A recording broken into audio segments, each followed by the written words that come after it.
Let's learn Quran. Let's learn Quran. Let's learn Quran.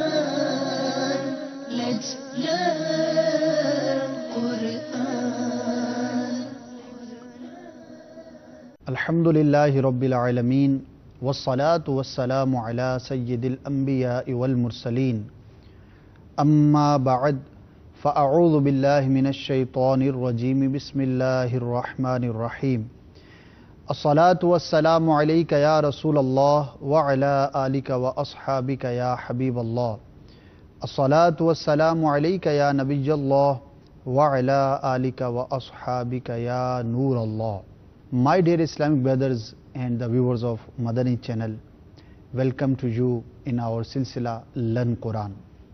First of all, I would like to share a blessing of the recitation of Durud Pak.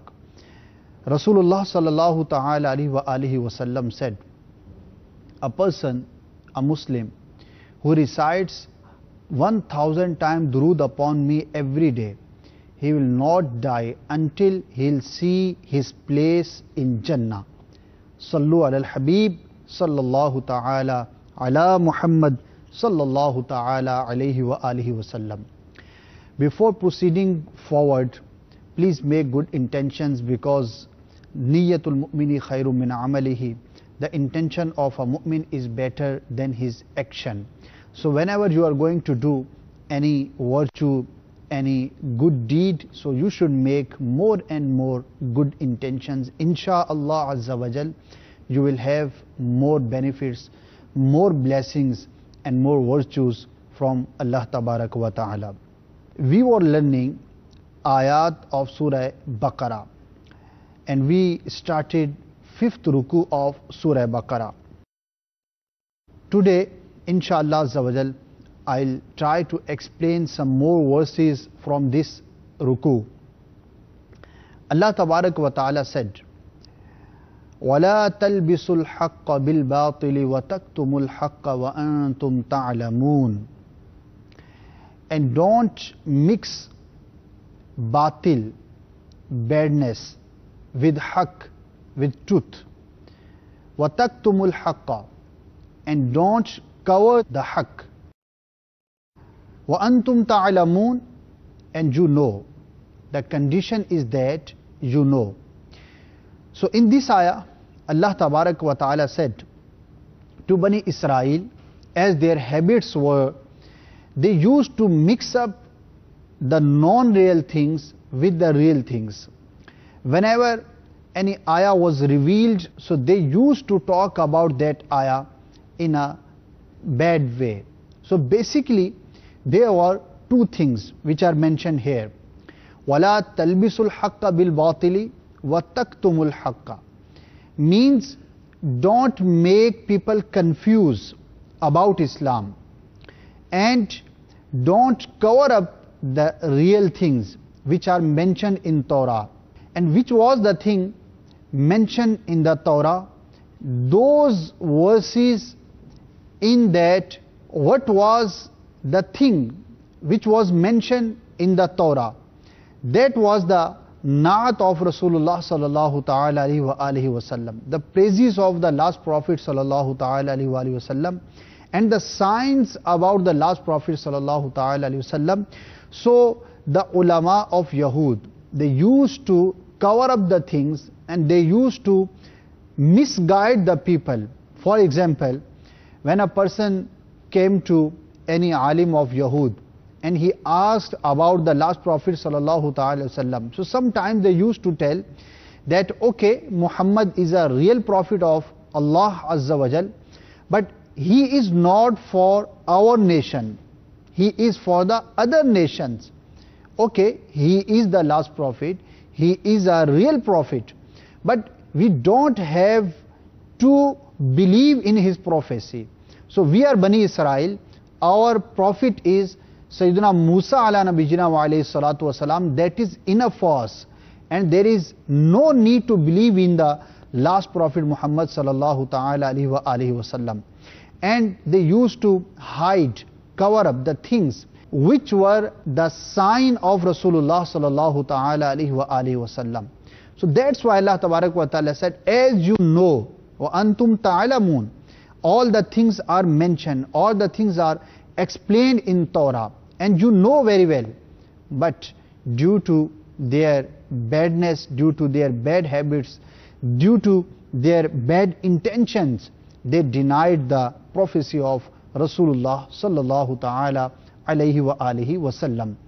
تو اس آیت کریمہ میں اللہ تبارک و تعالی نے بنی اسرائیل کی دو عادات کو بیان فرمایا ہے اور انہیں منع کیا کہ ایسا مت کرو. ایک، حق و باطل میں فرق نہ کرنا، حق و باطل کو مکس اپ کر دینا اور لوگوں کو کنفیوز کرنا، یعنی صحیح بات کو چھپانا اور غلط بات کو اس پر بیان کر دینا. اور دوسرا، حق کو چھپا دینا. تو علماء یہود کی یہ عادت تھی کہ جب بھی ان کے پاس کوئی بات لے کر آتے یا کوئی سوال کیا جاتا تو وہ حق بات کو اس طرح سے بیان کرتے کہ لوگوں کو کنفیوز کر دیا کرتے تھے، وضاحت کے ساتھ اس چیز کو بیان نہ کرتے تھے. اسی طرح حق بات کو چھپا دینا، یہاں تک کہ پیارے آقا صلی اللہ تعالی علیہ وآلہ وسلم کی وہ نشانیاں جو آپ کی علامات تورات کے اندر بیان کی گئی تھی وہ تک چھپا دیا کرتے تھے. اور انہیں خوف یہ تھا کہ اگر ہم نے ان چیزوں کو واضح طور پر بیان کیا تو لوگ رسول اللہ صلی اللہ تعالی علیہ وسلم پر ایمان لے آئیں گے، تو پھر جو ہمارا معاشرے کے اندر ایک مقام ہے، ایک مرتبہ ہے، لوگ ہمارے طرف مائل ہیں، ہمیں دنیاوی مفاد بھی حاصل ہوتا ہے، لوگوں سے عزت ملتی ہے، ہم ان کے بڑے جانے جاتے ہیں، ان کے بڑے کہلاتے ہیں. تو اگر ہم نے صحیح علامات کو بیان کیا، پیغمبر رسول اللہ صلی اللہ تعالی علیہ وسلم کی ان نشانیوں کو بیان کیا کہ بیان کی گئی ہیں، تو پھر لوگوں کا جو کم ہو جائے گا یا کم ہو جائے گا. اس لیے وہ علامات بھی کو واضح طور پر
obligatory on a Muslim. Some conditions. It is very obligatory and basic thing in Islam. And the third thing, وَارْكَعُوا مَعَ الرَّاكِعِينَ. It is mentioned that the ayah is about Jama'ah. There are some conditions when Jama'ah will be obligatory for a person, when it would be wajib for a Muslim.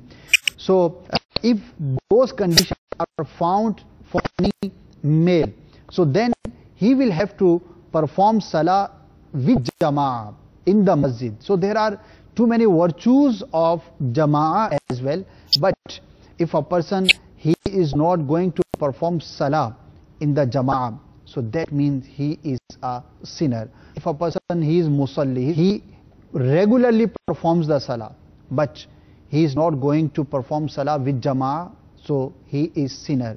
So Jama'ah is very important. وَارْكَعُوا مَعَ الرَّاكِعِينَ. We have to perform Salah, and we have to perform each and every Salah in the masjid with the Jama'ah.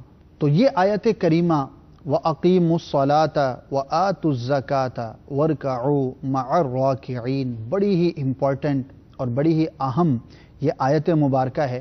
اور اس آیت کریمہ میں اللہ تبارک و تعالی نے نماز، زکوٰۃ اور جماعت، ان تین چیزوں کا بیان فرمایا ہے. نماز کتنی اہم ہے، نماز کی کیا اہمیت ہے، ہر مسلمان اس بات کو جانتا اور سمجھتا ہے. اور یہ وہ عمل ہے کہ ایمان لانے کے بعد مسلمان پر جو سب سے پہلی چیز فرض ہے اعمال کے اعتبار سے، وہ نماز ہے. نماز پڑھنے کے بہت سارے فضائل ہیں اور اس کو نہ پڑھنے کی بڑی ہی وعیدیں ہیں. ایک روایت کا مفہوم ہے کہ اگر کوئی شخص اچھی طرح سے وضو کرے اور نماز کو چلے تو اللہ تبارک و تعالی اس کے گناہوں کو معاف فرما دیتا ہے. اسی طرح نمازی کو اللہ تبارک و تعالی ایک خاص نور عطا فرماتا ہے. آخرت میں بھی اس کو نور عطا ہوگا، دنیا میں بھی اس کے چہرے پر جو باقاعدہ طور پر نماز ادا کرنے والا ہوتا ہے ایک خاص رونق نظر آتی ہے، ایک خاص بشاشت نظر آتی ہے. اللہ تبارک و تعالی نماز پڑھنے والے کو بہت پسند فرماتا ہے. نماز مومن کی معراج ہے. نماز کے دوران بندہ اپنے رب عز و جل کے ساتھ ہم کلام ہوتا ہے.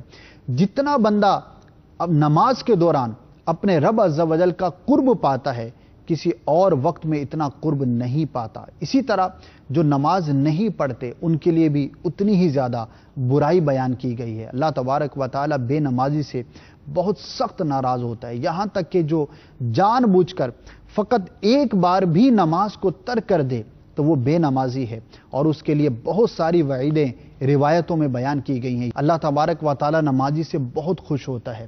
بندہ نماز میں جتنا اپنے رب عز و جل کا قرب حاصل کرتا ہے اور کسی وقت میں حاصل نہیں کر پاتا. گویا کہ نمازی نماز کے دوران اپنے رب عز و جل سے ہم کلام ہوتا ہے. نماز مومن کی معراج ہے. نماز سے گناہ معاف ہوتے ہیں. نمازی کو اللہ تبارک و تعالی دین و دنیا کی بے شمار بھلائیاں عطا فرماتا ہے. نمازی کے لیے اللہ تبارک و تعالی رزق میں وسعت عطا فرماتا ہے. نمازی کو اللہ تبارک و تعالی خاص نورانیت عطا فرماتا ہے. اور آپ نے دیکھا ہوگا جو 5 وقت کا با جماعت نماز ادا کرنے والا ہوتا ہے، اللہ تبارک و تعالی اس کے چہرے پر ایک خاص رونق عطا فرماتا ہے، بشاشت ہوتی ہے، ایک نورانیت ہوتی ہے جو ہر شخص محسوس کر سکتا ہے. اسی طرح جو نماز نہ پڑھے، بے نمازی، اس کی بھی بہت ساری وعیدیں ہیں، بہت ساری اس کی سزائیں بیان کی گئی ہیں. اور بے نمازی فقط وہ نہیں کہ جو سرے سے نماز پڑھتا ہی نہیں یا ہر روز 2-3 نمازیں قضا کرتا ہو، ایسا نہیں ہے، بلکہ علماء نے فرمایا کہ جو شخص جان بوجھ کر بلا عذر شرعی ایک نماز بھی قضا کر دے تو اس کا شمار بے نمازیوں میں کیا جائے گا. میرے پیارے اور میٹھے اسلامی بھائیوں، اللہ تبارک و تعالیٰ کی جانب سے نماز بہت بڑا انعام ہے ہمارے لیے. ہم غور کریں کہ کہیں ہماری نمازوں میں سستی تو نہیں. ہم کتنی نماز ادا کرتے ہیں، نمازوں میں اگر ہم سستی کا شکار ہیں تو یاد رکھیے کہ بے نمازی دنیا میں بھی اور آخرت میں بھی بڑا خسارے کے اندر ہوگا.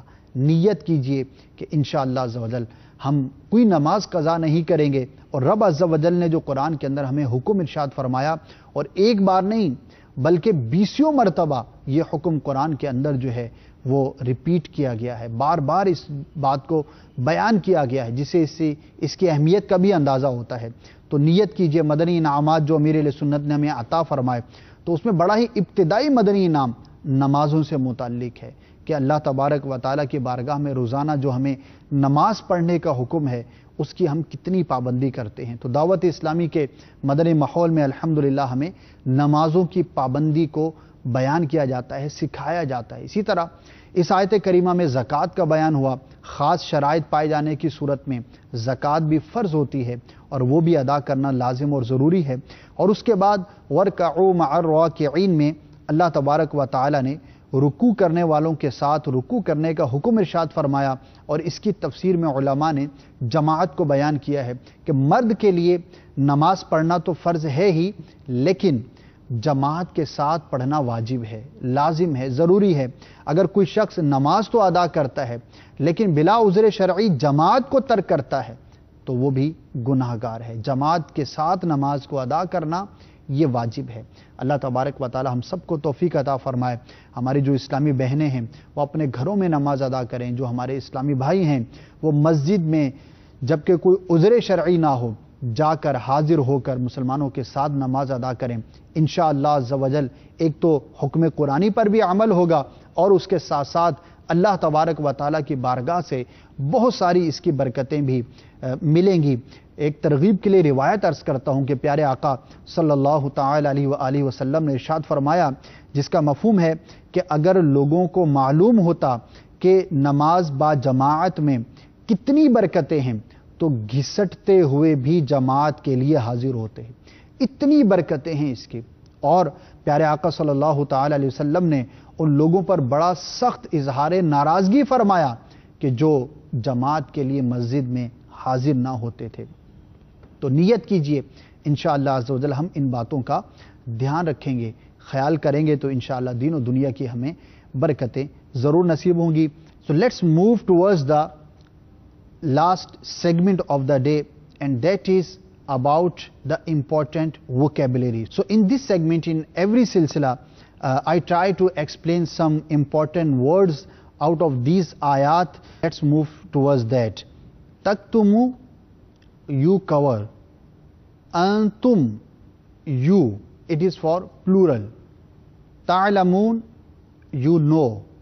Aqimu, all of you establish. As-salah, salah, namaz, prayer. Atu, you pay. Warka'u, and you make ruku. Ma, mim ain, ma, it is for with. Ar-raki'een, those perform ruku. So my dear Islamic brothers and the viewers of Madani channel, this was the silsila of the day. So inshallah azza wa jal, in the coming silsila we will try to learn some more verses from the Holy Quran. So this is the invitation of Dawat Islami, and this is the aim and goal of Dawat Islami, that I must strive to rectify myself and the people of the whole world. To get this purpose, we have to be in the Madani Mahol of Dawat Islami wherever you live in the world. So please join the Madani environment of Dawat Islami. Keep watching Madani channel. Inshallah Azza wa Jal, you will get more and more knowledge about Islam, and when you will have the knowledge about Deen, inshallah, it would be easier for you to act upon all the commandments of Allah Tabarak wa Ta'ala. Allah Karam ایسا کرے تجھ پہ جہاں میں اے دعوت اسلامی تیری دھوم مچی ہو. آمین بجاہ النبی الامین صلی اللہ تعالی علیہ وسلم. صلو علی الحبیب صلی اللہ تعالی علی محمد صلی اللہ تعالی علیہ وسلم. Let's learn.